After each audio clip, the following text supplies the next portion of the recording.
Владимир Владимирович, только что вы провели совещание с главами крупнейших наших нефтяных компаний по поводу ситуации на рынке топлива. Вот по вашим оценкам, удары противника по нашим энергообъектам, заводам, насколько серьезный вред они приносят? И, конечно, очень важная тема, что со снабжением Крыма и Севастополя. Что касается ударов по критически важной инфраструктуре вообще, по энергетической инфраструктуре в частности, то, конечно, эти удары создают по объектам нашей инфраструктуры, создают проблемы. Это очевидно. Мы сейчас наблюдаем определенный дефицит, но он не критический, я сейчас скажу. Здесь есть несколько задач, которые мы должны решить. Мы сейчас с коллегами обсуждали это. Первая задача – это быстро и существенно нарастить производство наиболее востребованных средств ПВО. Постоянно совершенствовать их в соответствии с потребностями в ведении боевых действий, прикрытии соответствующих объектов, с учетом того, что применяется противником, с учетом того, что им передают из той же Европы на новые беспилотные летательные аппараты с новыми технологиями. Все эти средства защиты у нас на самом деле есть. Вопрос в скорости наращивания их производства и поставки в войска, либо для прикрытия объектов критически важной инфраструктуры. Понятно, и что нужно делать для того, чтобы обеспечить нормальное снабжение, избавиться от этого временно возникшего дефицита. Это нужно быстрее выходить из ремонтов, нужно наладить необходимый объем импорта и, как я уже сказал, прикрывать эти объекты надежно.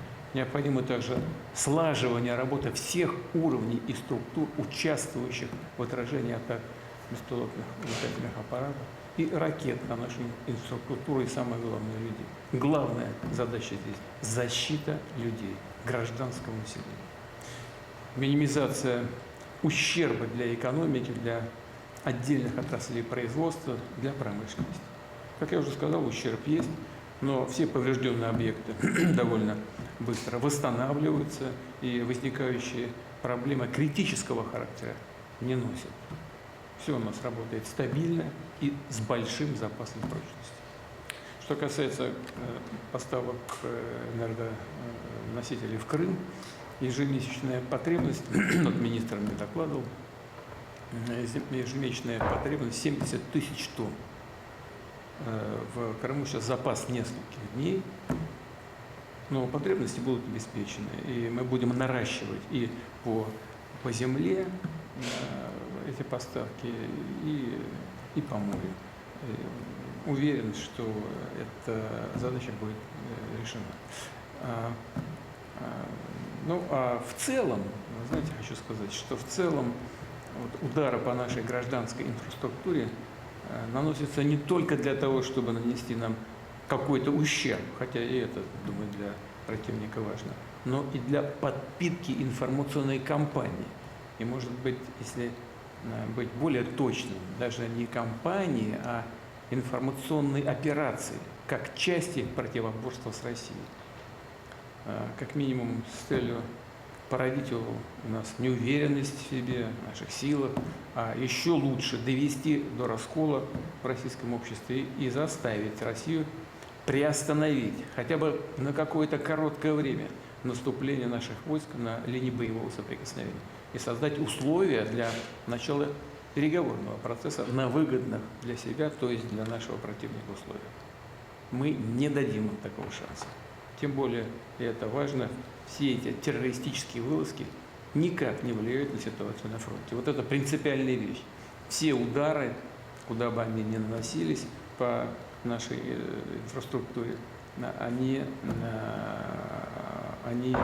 абсолютно не влияют на положение на фронте, на линии боевого соприкосновения.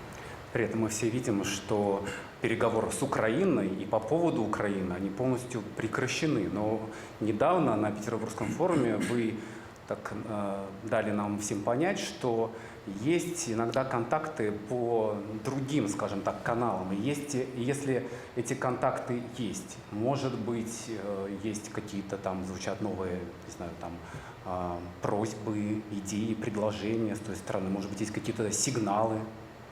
Да, действительно, контакты есть, и они налажены сразу по нескольким направлениям, по нескольким линиям. Здесь секрета никакого я не вижу.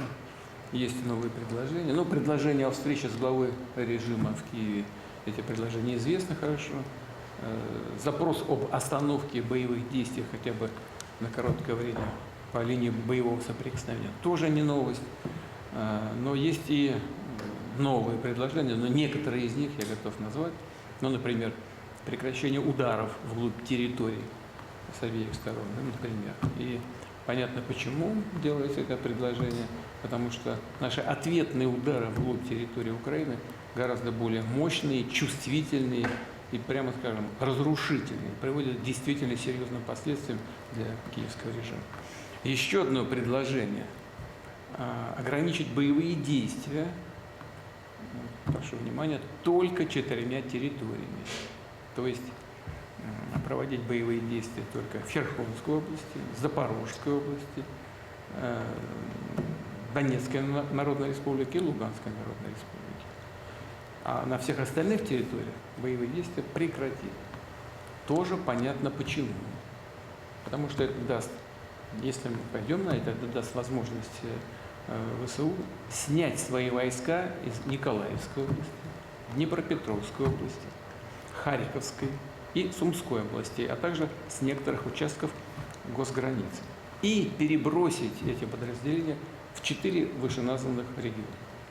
В условиях катастрофического дефицита личного состава ВСУ, видимо, полагает, что это могло бы быть для них спасением.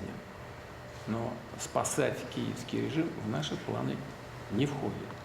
Хотя мы так внимательно относимся, я говорю сейчас без всякой иронии, к каждому предложению, которое поступает с той стороны. Правда, в складывающейся ситуации мы не исключаем и возможности попыток со стороны ВСУ, неожиданных, как считает противник, неожиданных для нас, отвлекающих атак с ограниченными задачами, силами спецподразделений и с целью отвлечения нашего внимания и наших сил от решения главной задачи – окончательного освобождения Донбасса и Новороссии. А вот по ситуации на этот момент, как вы вообще оцениваете в целом обстановку на линии боевого соприкосновения? Что считаете наиболее важным на этот момент? Ну, давайте я так. Мы постоянно об этом говорим. Кстати, в средствах массовой информации, в интернете наши военкоры, они дают очень такую всеобъемлющую, я бы сказал, и очень объективную информацию на этот счет. Давайте начнем с севера, как раз с группировки «Север». Напомню, что цель для российских войск на Сумском и Волчанском направлениях заключается в создании зоны безопасности вдоль наших границ. И эта задача была поставлена после вторжения ВСУ в Курскую область и продолжающихся атак на наше приграничье. Украинский режим заплатит за свои преступления на Курской земле утратой территории, которые нужны нам для создания зоны безопасности в приграничье. Кстати, до города Сумы, областной центр, он небольшой город, ну, все-таки, по-моему, свыше 30 тысяч зданий, но до города Сумы осталось где-то 10,5 километров. Это областной центр, как я сказал, 30 тысяч домов. Каких-то политических планов в отношении этого города и региона в целом у нас нет. Будем ориентироваться на предложения Минобороны и Генштаба. Войска на этом направлении действуют активно, решительно, идут быстрыми темпами. Вот дальше с севера на юг, если будем двигаться. Группировка «Запад». У нее большая зона ответственности. Начну с города Купянска, на фоне стелла которого представители киевского режима любят устраивать фотосессии. Наши войска находятся на расстоянии от 2,5 до 4-5 километров от западной черты города. Противник уже предпринял ряд контратак. Успеха не имел. Населенный пункт Рубцы, следующее направление, Рубцовское направление. На левом берегу реки Старый Оскол нами практически заблокирована разношерстная группировка противника численностью около 5000 человек. Она прижата к реке. Вот сверху идет первая танковая армия российских вооруженных сил и поджимает противника с севера. Третья мотострелковая дивизия с востока поджимает, а 144-я дивизия с юга. И до полного окружения, там все под огневым контролем находится, но до полного окончательного окружения остается где-то около 2 километров. Вот эта 144-я дивизия, она и занимается решением этой задачи. И полагаю, что решит ее успешно. А затем судьба этой группировки противника будет похожа на ту, которая была уже в районе Купянска-Узлового. И, если помните, группировка там, она примерно находилась в таком же положении, была полностью уничтожена. Далее. Город Красный Лиман. Это Краснолиманское направление. Довольно большой населенный пункт. Город примерно 11 тысяч домов. Но дело не в этом, а в том, что это одна из крупнейших на территории бывшего Советского Союза узловых сортировочных железнодорожных станций. Важнейший в ДНР логистический центр. Здесь осталось освободить 149 домов из 11 тысяч. Теперь напомню еще об одном. Напомню о том, что важнейший укрепрайон создавался вооруженными силами Украины на протяжении почти 10 лет как стратегический оборонительный рубеж в агломерации городов Славянск, Краматорск, Дружковка, Алексеево-Дружковка и город Константиновка, а также чуть юго-западнее города Доброполье и Очеретино. Все это находится в зоне ответственности группировок «Южная» и «Центр». Третья армия южной группировки хорошим темпом двигается к городу Славянску. Зашла в населенный пункт Николаевка. До самого Славянска остается примерно 8-9 километров. Наступление идет успешно на 15 участках. Каждый день наши войска двигаются по этому направлению. Важное событие или важные события произошли в зоне ответственности группировки «Центр». Здесь наши войска прорвали трехуровневую линию инженерных заграждений глубиной примерно 400 метров на 4 участках и ведут бои по овладению оборонительным рубежом. На Добропольском направлении тоже произошли очень важные события.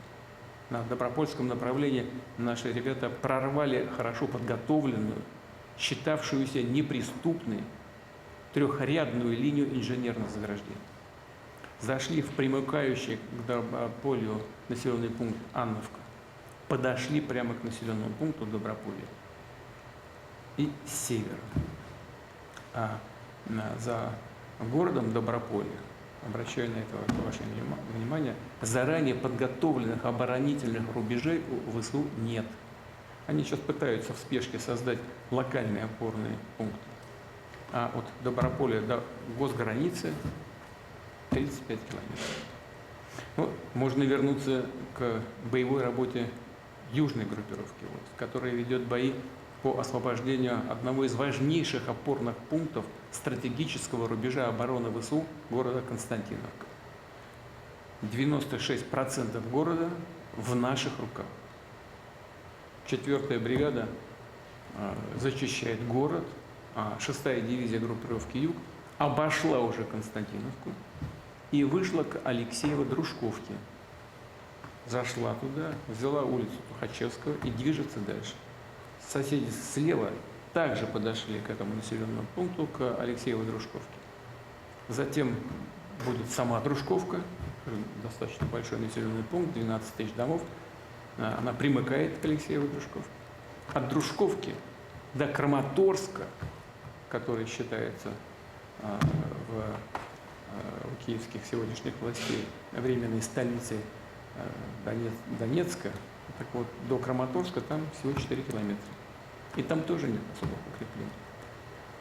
Насколько известно, это было уже и в средствах массовой информации, противник приступил к эвакуации промышленных предприятий из этой агломерации. Хотел бы отметить также особо действия группировки «Восток». Несмотря на усиленную оборону противника, противник перебросил из Донецкой республики, перебросил войска, хорошо подготовленные войска, перебросил их на это запорожское направление. Ну так вот, здесь наши войска под командованием генерал-полковника Иванаева Андрея Сергеевича выполняют боевые задачи по освобождению Запорожской области на широком фронте, продвигаются от 1 километра до километра 300 метров ежедневно. Большая зона ответственности и у группировки «Днепр». Она успешно воюет на Ореховском направлении и действует вдоль побережья Каховского водохранилища в общем направлении на Запорожье.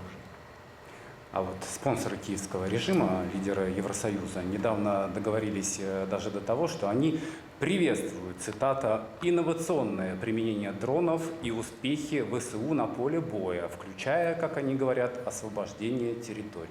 Как вам такое? Я видел это заявление. Действительно, там говорится, я с удивлением его прочитал, честно сказать. Там говорится о том, что европейские лидеры приветствуют инновационное применение дронов. У меня, честно говоря, сразу возник вопрос. Хочется спросить, а удар по Старобельскому студенческому общежитию – это тоже инновационное применение? Они его тоже, западные лидеры, приветствуют? Об этом нигде ни одного слова не было. Ничего не слышал. Говорится действительно и об успехах ВСУ на поле боя по освобождению территорий. Возникает вопрос, где это и каких территорий? Ну, иногда ДРГ просачиваются, кстати говоря, в том числе и в нашей форме военной, просачиваются на территорию, занятую нашими войсками, их там достаточно быстро ликвидируют. Ну, такое бывает в зоне боевых действий. Но так, чтобы какие-то территории освобождали, мне это неизвестно. Но известно другое. Известно, что Запад стремится к стратегическому поражению России. Там звучат отдельные всякие сюжеты о том, что вроде уже и не стремятся. Но с повестки дня, когда официально никто это тезисы не снимал, стремятся к поражению России, стратегическому поражению. Ну, зачем же им нужны тогда и остановка боевых действий, и мирные переговоры, о которых они все чаще говорят и в которых хотят принять участие? Если Украина, оказывается, занимает новые и новые территории, освобождает, то есть она побеждает. Если все это так и есть на самом деле, и Украина побеждает, то западным лидерам нужно просто подождать, и цель стратегического поражения России будет достигнута вроде как само собой. Ну, пусть подождут. А наши войска будут делать свою работу, будут делать все для достижения целей специальной военной операции.